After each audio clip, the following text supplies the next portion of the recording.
Interface Video, in cooperation with Fairfield Federal, presents Fairfield Today.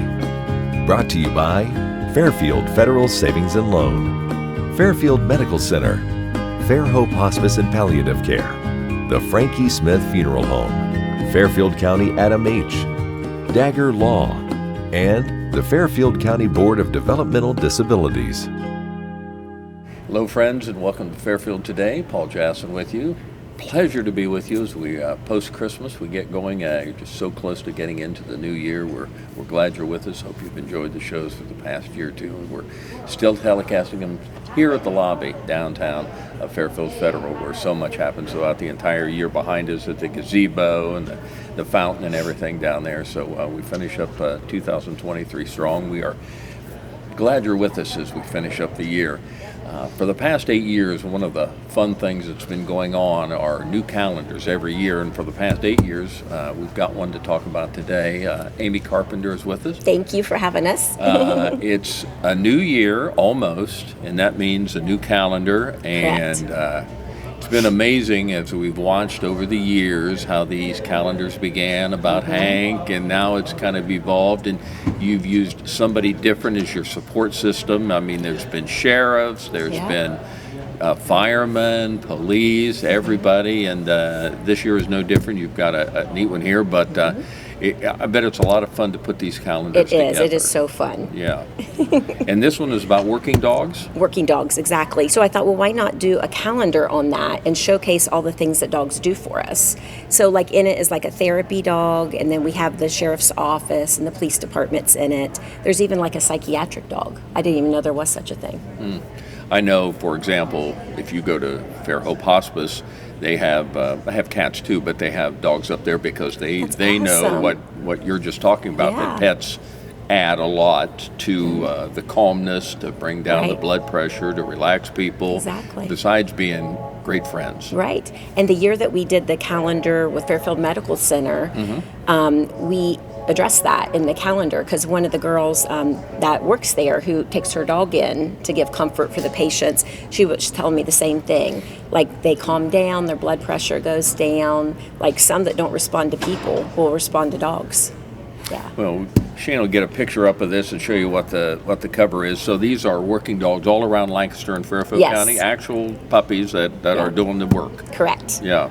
And different venues. I mean, they're all enforcement kind of. Yeah, and all of them are different settings, but it's still all the same purpose that they're a working dog, and they do something for others. It used to be that there was almost no one that trained animals like this. It was very rare. You had to go way out of state to find if you wanted to get a dog and bring them in for somebody to help out or something. But now it's, I know they're done far more locally, but there's a lot more people that do that now.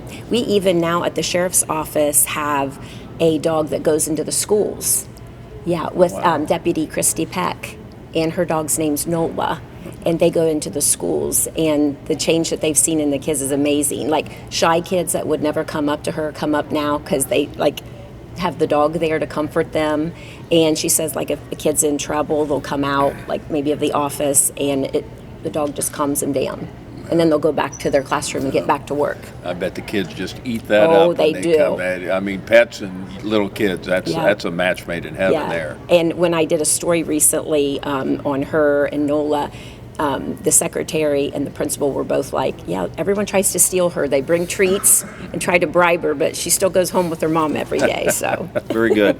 Well, and I love it when Amy comes because she comes with props. We have things to talk about now. We showed you the calendar here. I got a shot of that. Working Dogs, that's the 2024 calendar. We'll find out where you can get those and how that's available in a moment. But there's also this, I don't know, it's about as big as a pizza. Right? I guess it's a cookie, but that's a big cookie. Oh, it is. And I've already sold one this morning as soon as I got here. It's actually yours, so I got to bring you one. Okay. So I met a friend, it's probably been a year ago. Her name's Karen Carflay. And we had a mutual friend who works at the YMCA, and her name's Andrea. And she said to Andrea, do you know anyone in town that loves dogs and I could give like cookies to and dog toys that I make? And she goes, yeah, Amy. And I was like, yeah.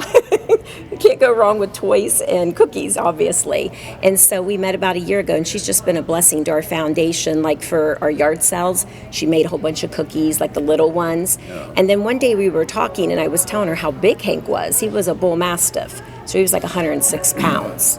And she goes, "Holy moly, that was big!" And so that gave her the idea to do this cookie, and she calls it the Hank because Hank. it's so big. And inside this one cookie is like 6 to 8 cookies. Really? Yeah. So when you're eating one, you're eating 6 to 8. Now, how would anybody get those? Yeah, so they can contact me at 740-974-2811. And we also have a Facebook page, so they can, talk to me through that. Okay. Either one, whatever's most comfortable. So they're while supplies last, or she just makes them She just as keeps needed? making them, yeah. Okay. Yeah, Good. probably I would say at least through December, I'm sure she'll carry it on. Okay, sure. She just has such a sweetheart and is always doing stuff Now, we like that talked for about us. the calendar, and of course, that's out now, 2024, and that's just like almost right now getting ready Yeah. to use the new calendars. Where can these be found? Yeah, so they can go to our website, which is www.hankcablesarcomafoundation.com. Okay. And they can also contact me at the 740-974-2811. Kabel? Correct. Very good, Yes. very good. So we got the calendar, we got the dogs, but really the big thing is yet to come. Yes. We have a governmental star here with us today.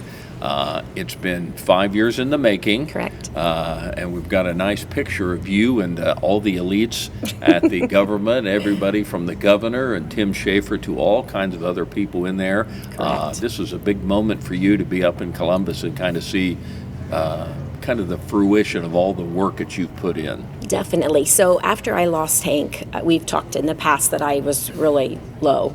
I had some depression going on, and so I'm a doer. I can't just sit around. And I was like, well, I need to do something. Why do dogs get cancer 1 in 3? What is sarcoma? I'd never heard of that before until it affected us. And so I traveled all over the United States, and they had all these free sarcoma conferences. So you had to pay your way to get there, but once you got there, it was free. And I kept meeting all these wonderful people with sarcoma. And they kept talking about getting a bill passed for July for sarcoma awareness. So just like breast cancer awareness in October, the pink ribbon, they said we need something like that in July with a yellow ribbon. And I said, so why isn't anyone doing it? And I guess they had tried and it just wasn't happening. And so I started out in D.C. I would go to D.C. every year for Rare Disease Week, and I would, meet with the politicians and stuff and give them my spiel.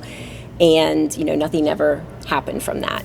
So then I came back here locally, and I met with our mayor, and that was David Scheffler at the time. Okay. And I talked to him about it. He says, yeah, we can do that. So the month of July in Lancaster is Sarcoma Awareness Month. Yeah, which is neat because that's when Hank's races every year. Nice. And so now I was like, okay, now we got to go bigger. So that's when I met Senator Schaefer. And I was like, hey, I told him all about Hank and his story and everything. And he says, Amy, I also lost my dog to cancer. Yeah. And so we had a common connection right away. And his assistant said she had lost her dog to cancer. So we all had this love for dogs and people, because what helps dogs helps people. And the kind of cancer that Hank had, dogs get it 5 times more than people, and children are the second most common. So if I come across someone who doesn't care about dogs, I have to say, well, do you care about kids? Because what you do for one helps the other, and dogs are part of the process because they can, they have the same immune systems and stuff, and they're 85% genetically like us. So if it's going to help them, it's going to help us, and vice versa. Now, what exactly is the bill that was passed? What does that call for? So it's called Hank's Law, and what it says is in the month of July, it is Sarcoma Awareness Month in the state of Ohio. Now, what will that mean? Is that, obviously we will use that month to lift up at every opportunity to talk about sarcomas. Right. And so my main thing that I kind of still feel guilty about is I wasn't Hank's mom at the time, I was his aunt, but I would stop and walk at my mom and dad's house, and one day he tried to go to the bathroom, but he wasn't able to. And I remember thinking that was weird, but as we went on, he did. Yeah. So I kind of dismissed it, and then that was in November, and February 1st, he was diagnosed with a grapefruit-sized sarcoma. So one of my big missions is bring awareness. bring awareness in people. Early checking. Yes, bring awareness in dogs. And if we can get those signs out there and have a month dedicated to that, maybe people will pay more attention. And I've actually had friends reach out on Facebook that said, hey, I see all your posts about canine cancer. And when my dog started acting funny, I took them to the doctor and they were able to operate and remove it. So you can go to a vet and they have a test that can detect that. Yeah, there's lots of different ways. I think there's a blood test that they have. And then, obviously if it's the dog's limping, it could be signs. It could be bone cancer, which is osteosarcoma. And there's so many different types of sarcoma. And that's one of the reasons it's so hard to diagnose. Because there's just a whole bunch. So how cool was it to be up there, and you were at the governor's mansion when this has been going on? You've got the governor. Was the first lady there? I think so, but we didn't get to meet her. So the governor's there, Tim, and lots of dignitaries there, and this is a big bipartisan thing you got done here. Yeah. Oh, yeah. And it was funny, Paul, when I walked in the door, the first person that looked at me was Dolly, which is the governor's dog. And so I said to him, can she get in our picture? He goes, I don't know, let me ask her. And so she did. She got between us and looked at the camera and smiled. But it was so nice being up there because not only was the governor there, but also Joel Mayerson, Dr. Joel Mayerson, is the doctor at Ohio State that saved Hank's life. Oh. Because when I took him there, they were like, there's nothing we can do, Amy. You just need to put him down. And I said, well, I can't do that. And I said, I'm going to stay here till you figure something out. And so they contacted the OSU Medical Center, and they talked to Dr. Mayerson. And the thing about him that was perfect is he treats children with sarcoma. And children and dogs, body frames are smaller than adults. So what you do for dogs can help children, and again, what you do for children can help dogs. And Nice. they got the same structure. Very good. Yeah. Well, we've got about a minute left, so the calendar, we'll show that again, Working Dogs 2024 calendar. Dogs make the world a better place. Yep. Those are available by calling you. Yeah, they can do the 740-974-2811, or they can go to our website, which is the www.hankcablesarcomafoundation.com. Amy Carpenter, that's got, she's got cookies there you can get. Yeah. You've got calendars you can get. Shake the hand of somebody that shook the hand of Governor and Tim Schaefer. So, I mean, it's been a big month for you. Senator Schaefer made it happen. Well, he's a good local boy. He is. We're glad he's our boy. Me too. Amy Carpenter and Hank's calendar, Hank's cookie, everything's available. We'll have all the information on the website there for you.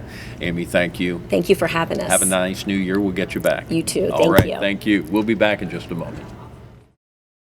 Fairfield Federal. When it comes to our customers and our community, we go above and beyond to help. Our people make the difference. Personal or business banking, whatever you need, we take it seriously because we know you do. Stop by today at any of our 3 locations and see why the difference is clear. Fairfield Federal Savings and Loan specializes in banking that revolves around you. Member FDIC Equal Housing Lender. The staff that have been here know what it takes. They've been on the other side. They see what it takes to make someone comfortable, to make the family comfortable, and really what kind of support they need. And so I think that's what really makes Fairhope what it is. The Frankie Smith Funeral Home and Crematory in Lancaster and the Johnson Smith Funeral Home in Baltimore have a long and wonderful history of serving our community. Feel free to give us a call at 740-653-0652. Stop in and see us at either of our 2 locations, 405 North Columbus Street in Lancaster and 207 South Main Street in Baltimore. Respect for tradition, regard for change.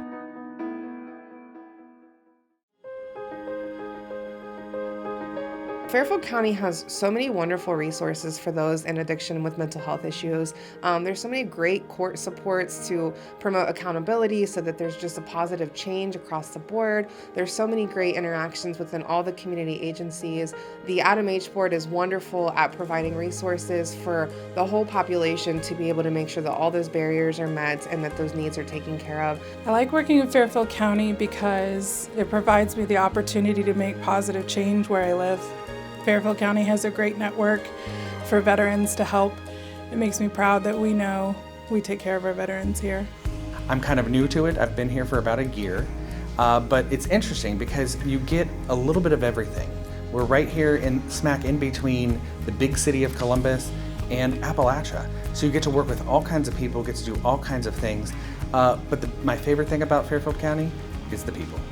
They are passionate, they are fun, they are engaged, and it's a great place to work.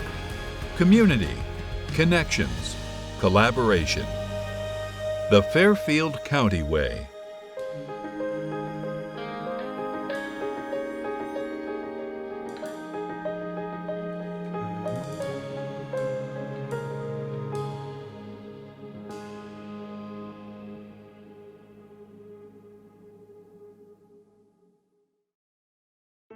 I want a doctor who listens to me.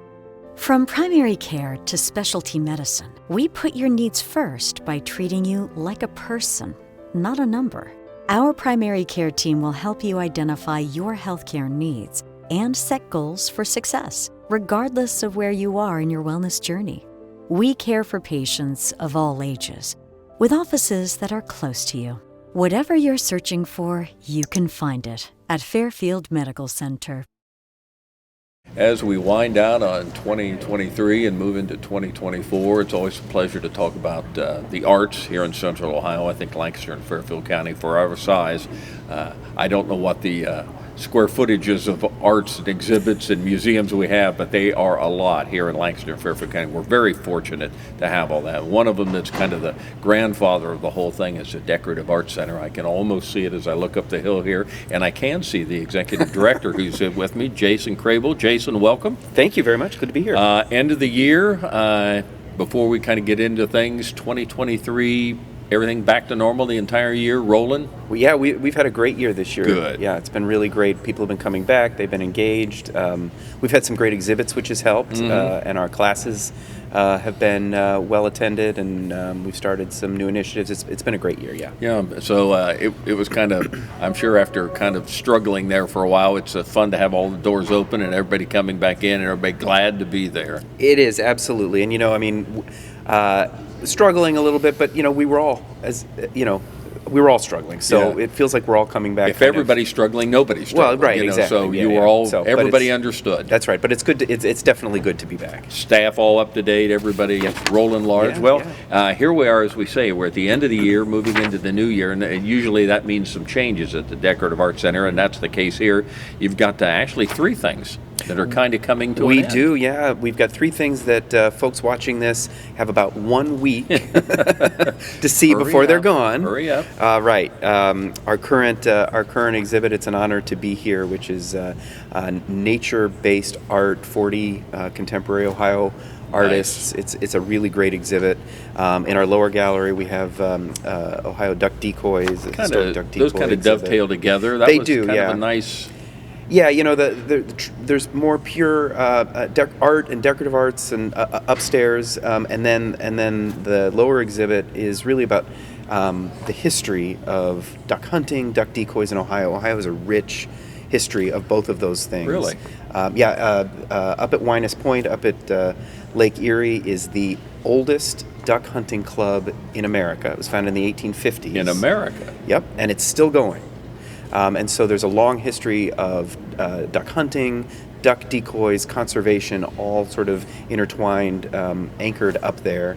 And it's a great story. We have some great objects and some great history, and all of that is in that lower gallery that connects to the works upstairs. So it's a nice combo. And I will say, I'll give you a plug here along Main Street, just up the hill here. As you go up the hill, kind of on an angle, you can see us change. The sign you always have out front is always so interesting, the way that's all kind of formulated and put together to match the street being sort of uneven. Yeah, and it's an opportunity for us to really both let folks know what we're up to, right? We hope people on Main Street see that and they're inspired to come in, but also, we know that it's a big piece of art on the street, and so we're conscious of trying to make sure that it's good to look at. It's nice not to waste the space. That's you right. have it out there, and you don't put out Decorative Arts Center and let it run for 12 months. Right, It changes with all the exhibits, so that's very cool. So it's an honor to be here.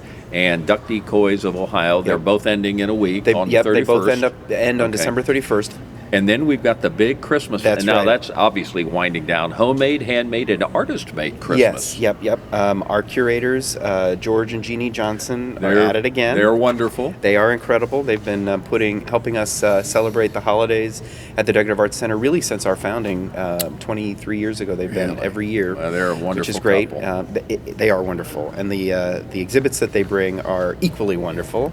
And this year's is kind of a celebration of the things that families make to the family traditions and the things that the ornaments that we might make around the table, or the letters that kids write to Santa that we keep so that we can kind of remember those sorts of things. It's nostalgic, it's beautiful, and it's well worth a visit to come. Isn't it so wonderful? You talk about these many years of the Johnsons' involvement in this and the Christmas show that they put on up there, but somebody so local, such a local person, has this wealth of things that over the years they've accumulated, and it's just every year there's something a little bit different, but it's amazing. Yeah.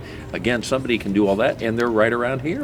They're local. They have an incredible collection, and not only do they have an incredible collection, but they really know how to select from it and the knowledge base around what they have, so that they can tell a story that is interesting and meaningful and connects to people, is really incredible. Yeah, again, they're the knowledge that they have. Yeah, I mean, great. there's no replacing that. No. They are something.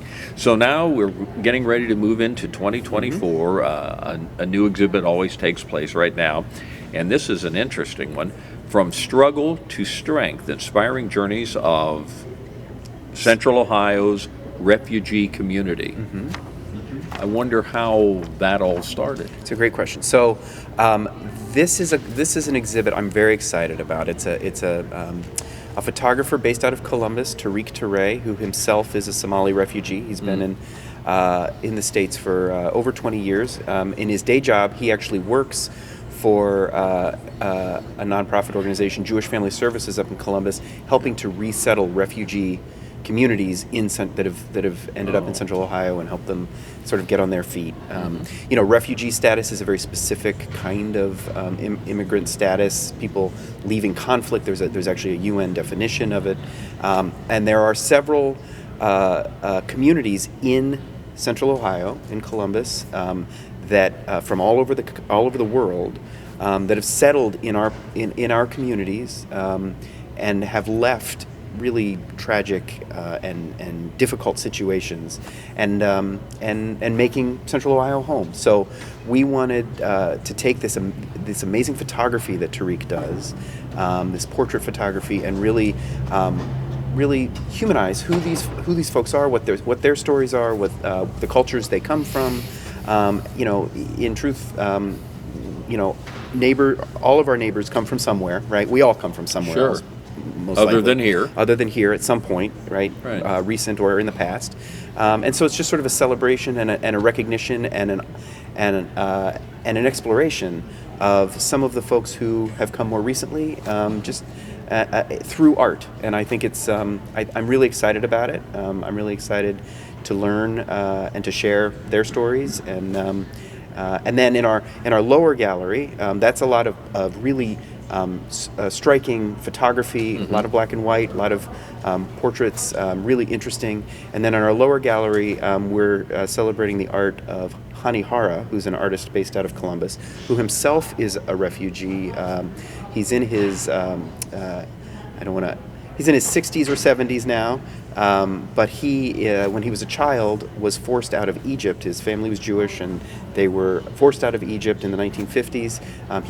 His family settled in Central Ohio. He's now an artist himself, and has amazingly beautiful, colorful works that we're going to highlight in our lower gallery. I think it's going to be a really nice. And as these ones end and new ones come in, again, it's a nice kind of dovetail there that these two exhibits. So I'm interested. Our guest is Jason Crabill. Jason is the Executive Director of the Decorative Arts Center, just about 100 yards up the hill here. And I'm interested, so obviously in the strength exhibit, Struggle and Strength. Obviously, he's been doing this a long time, taking lots of pictures, and maybe you've even seen them over the years. You knew about it. Yep. But is this the first exhibit he's had? How did it come about that you're able to make all this Sure. work? So Tariq himself is a internationally recognized photographer in his own right. I actually worked with him when I was previously at the Ohio History Connection. We worked with him on an exhibit. There's a community in Columbus of Bhutanese Nepali refugees. They're refugees. It is the largest community of Bhutanese Nepali refugees outside of the refugee camps in Nepal. So we did a photography exhibition of that community at the Ohio History Center when I was working there, and I got to know Tariq and built a great relationship with him. And when the opportunity came to be able to bring some of those stories here, it was a no-brainer. So I'm really excited to bring this really truly world-class photography and these stories here to Lancaster. So what's he have, like 20 years of pictures, longer than that? Over 20 years of pictures. A lot of the photography in this exhibit is actually new photography. He wanted to capture folks more recently, and folks that he's photographed in the past. He wanted to bring back and kind of see the change. Yeah. So I think it's going to be really, really great. It's nice when somebody's been doing it that long and they can. I mean, they have an arc. Yes. They can look at, here's somebody or something that happened then, now 5 years later, here we are. So now you're looking at generations later. Yeah, absolutely. And I think it's, it's a real testament to the power of art. Art truly is a human, it's a human endeavor. It's a pure human expression. And I think the connection of real people and their stories and their struggles and their triumphs through the camera lens and through the vision of this incredible photographer, I think is going to be something that people are really going to and be moved as by. the main picture we've shown up here on this Struggle to Strength exhibit, black and white. Even though color is obviously the thing, it's amazing now that you have the ability. When you only have black and white, maybe it didn't look that good. Right. But now, when you have all the colors, sometimes you go back and it is pretty stark, and it is perfect for this. Yeah, and I mean, I think it's part of the artistic expression. Is most of his right? things in black and white? Most of his photography is in black and white. He doesn't just photograph refugee communities. He recently photographed the Columbus Crew, and as they celebrated their championship, they used some of his portrait photography of their players in some of that celebration. He photographs fashion and all sorts of other things. So he uses a mix of color and black and white, but I think black and white, particularly when you're doing portraiture and when you're really sort of focusing on things, it adds a dimension that is unique and I think pretty powerful. I can imagine how your mind worked. When can I get all? I've known him for so long. When can I get this? And all of a sudden, the light bulb comes on, and this is the moment. Yeah, it's always great when those things collide or align in such a way that the pieces fit. And our venue is, if anyone hasn't been to the Decorative Arts Center, who's watching this show, I hope that this is the impetus for them to come, because the venue itself is beautiful, and to sort of put imagery like this in a space like we have, I think, is a combination that just elevates everything, and I think is great. It's going to be fun. From Struggle to Strength is the exhibit is coming up. Refugees here in Central Ohio. It begins the end of this month, the 27th through the end of April. Yep, 27th of January through the end of April. So it's starting up here, and it's going to be very exciting. Is it started? Well, I guess you haven't done it yet because you still have the current exhibits up, so it won't. Right. Yeah. We're in the process of finalizing all the details. So in a week after the new year, this time is usually slow for most people. For the museum, it's when everybody comes to see the exhibits before they close, and then we're immediately ready for getting ready for the next one. So is hours up there will be in January? So the hours when we're open are Wednesday through Friday 11 to 4, Saturday and Sunday 1 to 4. Okay. I'd also like to point out that from January 6th through, I believe, the 18th. Check our website because the dates in my head are not perfect. We are actually highlighting an exhibit in our lower gallery when everything else is sort of being in transition. In our lower gallery, we're highlighting the art from Lancaster High School senior art class. The students are curating the exhibit themselves. They're selecting the pieces from their works. They're designing the exhibit and installing it, and it's going to be a nice thing for people to see in January if they're able. And that information, again, those dates are on our website, and we encourage people to come and check that out. Just go to your search engine, Decorative Arts Center. You'll find it on there. Yeah, decartsohio.org. Thanks. Good luck in 2024. We look forward to having you back and talk about big things. Thanks, Paul. I appreciate it. Jason Crabill from the Decorative Arts Center of Ohio. Thanks for joining us on Fairfield Today. Interface Video, in cooperation with Fairfield Federal, presents Fairfield Today. Brought to you by Fairfield Federal Savings and Loan, Fairfield Medical Center, Fair Hope Hospice and Palliative Care, the Frankie Smith Funeral Home, Fairfield County Adam H., Dagger Law, and the Fairfield County Board of Developmental Disabilities.